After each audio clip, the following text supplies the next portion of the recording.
Chers amis, bonjour et bienvenue dans cette nouvelle vidéo dans laquelle on va répondre à la question est-ce qu'il faut faire des études, est-ce qu'il faut un diplôme universitaire par exemple, ou à faire une école de commerce pour travailler dans l'import-export? Et ça c'est une très bonne question, la réponse honnêtement c'est non. Mais on va détailler un petit peu tout ça maintenant plutôt que de couper la vidéo ici. Pourquoi est-ce que ça peut quand même être intéressant les études? C'est pour autre chose, vous allez voir. Sur mon vécu aussi, comment est-ce que ça s'est passé, qu'est-ce que j'ai dû apprendre finalement et qu'est-ce qui m'a été utile. Parce qu'il y a quelques points aussi qui m'ont été utiles, il y a deux points qui m'ont été utiles dans les études. Donc première chose, les études. Donc les études, moi j'ai fait commerce et vente, spécialité droit et management de la distribution, dans laquelle on était axé sur un parcours international avec en plus une section pour le chinois et compagnie. Donc c'était vraiment quelque chose qui collait. Par exemple les acheteurs pour Auchan Carrefour, ils sortent de ce genre de formation quoi. Donc des acheteurs internationaux qui font de l'import-export. Malheureusement quand je suis sorti de là, ça m'a pas été très utile. Donc l'idée de se dire voilà il faut faire ce genre de choses, ou école de commerce tu vois. J'ai pu embaucher moi aussi en tant que cadre dans l'import plus tard des personnes qui sortaient d'école de commerce et il fallait tout leur réexpliquer. Mais il y a quelque chose qui sont utiles dans les études universitaires ou les grandes écoles. Première chose, moi qui m'a été très utile, ça a été l'apprentissage de l'anglais. J'ai beaucoup bossé mon anglais quand j'étais au lycée et j'étais déjà bilingue donc en sortie du lycée. Et ça, dans le commerce international, dans l'import-export, forcément, ça m'a aidé énormément pour communiquer avec les fournisseurs, ce genre de choses. Ensuite, qu'est-ce qui a été très utile aussi, c'est le réseau de relations. Quand j'ai commencé en tant que cadre dans l'import-export, en tant que stagiaire, même avant d'être pris comme cadre, ce qui m'a permis d'être embauché comme cadre et d'avoir le CDI, etc., c'est que j'avais déjà fait genre 300 ou 800 000 euros de chiffre d'affaires déjà. J'avais remporté des appels d'offres et j'avais eu des commandes, on avait eu la grippe A, etc. J'avais eu mes premières grosses commandes, 1 million de pièces, 300 000 euros, enfin bon des trucs comme ça. Ce qui m'a aidé beaucoup pour ça, c'est le réseau de relations. Donc, du coup, par exemple, si tu fais une grande école de commerce, tu vas sortir de là avec un bon réseau de relations. Ça fait cher le réseau de relations, hein, par contre, hein, mais c'est un des avantages. Tu vas sortir de là avec un bon niveau en anglais, éventuellement quelques bases dans une autre langue, en chinois, en allemand, en espagnol, je sais pas ce que tu fais. Donc ça peut être utile. Mais d'un autre côté, voilà, est-ce que ça vaut aussi le coût des écoles de commerce, 5 000 euros, 10 000 euros par an? Je sais pas, est-ce qu'il n'y a pas une autre manière de le faire? Tu vois, par exemple, moi, tu vois, je suis parti en Chine étudier le chinois, enseigner en anglais.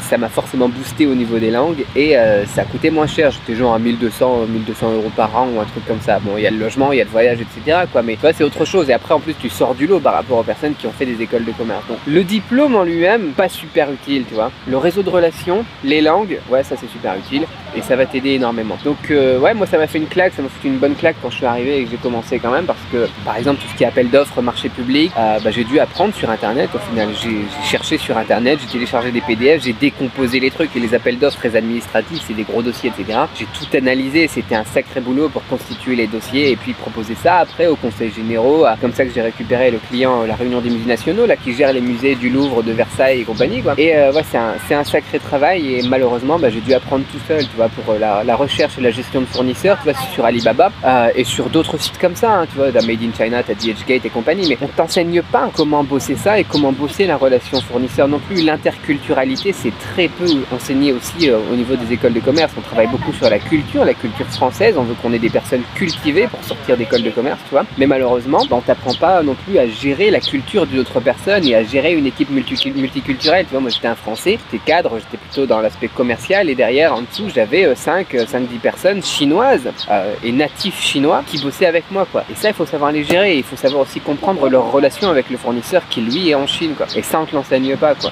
La recherche, la test de fiabilité du fournisseur, on te l'explique pas, quoi. On te parle un petit peu du transit, de tout ce qui est Incoterm, ça c'est pas mal au niveau de l'enseignement en école de commerce et en université, mais ça m'a pas été utile non plus parce que nous on gérait ça, en fait on avait une personne qui gérait la logistique au niveau du process, mais tout ce qui était derrière c'était géré par le transitaire lui-même, quoi, parce que tu peux pas tout faire, quoi. Donc c'est pas dans l'import-export. Effectivement, si tu veux faire de la logistique internationale, pourquoi pas, ça peut être utile, mais si tu veux être l'importateur, ton boulot au final c'est surtout la vente, quoi, et la relation interculturelle. Donc ça va être les langues et l'interculturalité qui vont être le plus utile. Sinon tu vas te faire avoir, quoi. Bien évidemment tu peux prendre des agents, etc., mais ils se prennent leur com et tu sais jamais vraiment ce qui se passe derrière, je parle pas le chinois, quoi. Et malheureusement voilà, t'as plein de gens qui disent ouais moi j'ai un bon agent, moi j'ai ceci, moi j'ai cela, qui au final se retrouvent avec des prix qui sont beaucoup moins intéressants que les miens parce que ils savent pas négocier, parce que ils comprennent pas justement ce qui se passe derrière leur dos, tu vois. Même l'agent qui t'accompagne, il va dire je prends autant de frais, je prends autant de commission, mais derrière il va aller réclamer au niveau du fournisseur aussi une commission. Du coup le fournisseur lui te propose un prix plus haut, mais tu sais pas qu'il comprend déjà la deuxième commission de ton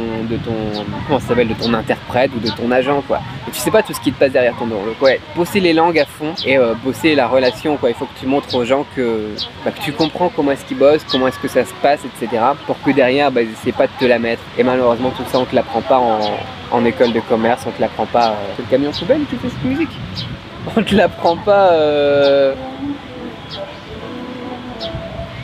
Ouais, comme ça on les entend arriver. Bon, du coup, la question qui se pose maintenant, c'est où est-ce que je peux me former, où est-ce que je peux apprendre. Et là, tu as plusieurs manières de faire. Donc tu as internet, tu vois, tu as YouTube, tu as les chaînes YouTube comme la mienne par exemple. Tu en as aussi beaucoup en anglais. Encore une fois, l'anglais ça va être essentiel. Et après, si ça t'intéresse d'en savoir plus,